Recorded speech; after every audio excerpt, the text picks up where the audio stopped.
গাজীপুরের টঙ্গীর তুরাগ নদের তীরে আম বয়ানে শুরু হলো ৫৮তম বিশ্ব ইজতেমার প্রথম পর্ব। টঙ্গীর তুরাগ পাড়ে বিশ্ব ইজতেমায় জুমার নামাজে অংশ নিলেন লাখো মুসল্লি। নামাজ পড়ান মাওলানা জোবায়ের হোসেন। এর আগে ফজরের নামাজের পর উর্দুতে আম বয়ান শুরু করেন পাকিস্তানের মাওলানা জিয়াউল হক। তার বয়ান বাংলা ভাষায় অনুবাদ করে শোনান বাংলাদেশের মাওলানা নুরুর রহমান। আরও জানাচ্ছেন।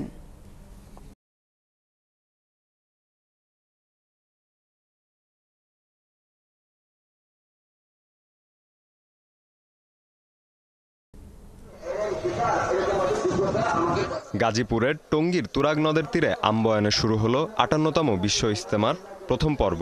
এতে লাখো মুসলমানের উপস্থিতিতে মুখর হয়ে উঠেছে তুরাগ নদের তীর। ইজতেমায় যোগ দিতে ৩ দিন আগে থেকে দেশের বিভিন্ন অঞ্চল থেকে আসতে শুরু করেন মুসল্লিরা। ময়দানে এখন পর্যন্ত এসেছেন ৭২টি দেশের ২,১৫০ জন বিদেশি অতিথি। বৃহস্পতিবার সন্ধ্যায় শুরু হয় তাবলিগের সুরায়ে নেজাম বা মাওলানা জোবায়েরের অনুসারীদের ইজতেমা। পরে শুক্রবার সকালে ফজরের নামাজের পর উর্দুতে আম বয়ান করেন পাকিস্তানের মাওলানা জিয়াউল হক। তার বয়ান বাংলা ভাষায় অনুবাদ করে শোনান বাংলাদেশের মাওলানা নুরুর রহমান। শুক্রবার ফজরের পর বয়ান করেন পাকিস্তানের মাওলানা জিয়াউল হক। সকাল ১০টায় হয় খিত্তায় খিত্তায় তালিমের আমল। জুমার নামাজে ইমামতি করেন মাওলানা জুবায়ের আহমেদ। আসরের পর বয়ান করবেন বাংলাদেশের মাওলানা জুবায়ের এবং বাদ মাগরিব বয়ান করবেন ভারতের মাওলানা আহমেদ লাট। আমরা প্রতিবারই আছি। আমি ইন্ডিয়া থেকে এসেছি, ওয়েস্ট বেঙ্গল। लोग जितना बता रहे थे बांग्लादेश का मोहब्बत वाले हैं, मजीद बढ़ के मिली है।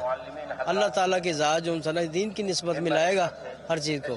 ইজতেমার ময়দানকে ঘিরে র্যাব পুলিশ সহ আয়োজক কমিটির পক্ষ থেকে পর্যাপ্ত নিরাপত্তার ব্যবস্থা নেওয়া হয়েছে। পুরো সরকারের পক্ষ থেকে যেভাবে একটা সিকিউরিটি দেওয়া হয়েছে, এটা আমাদের বিশ্ব ইজতেমার জন্য একটা বিশাল সফলতা।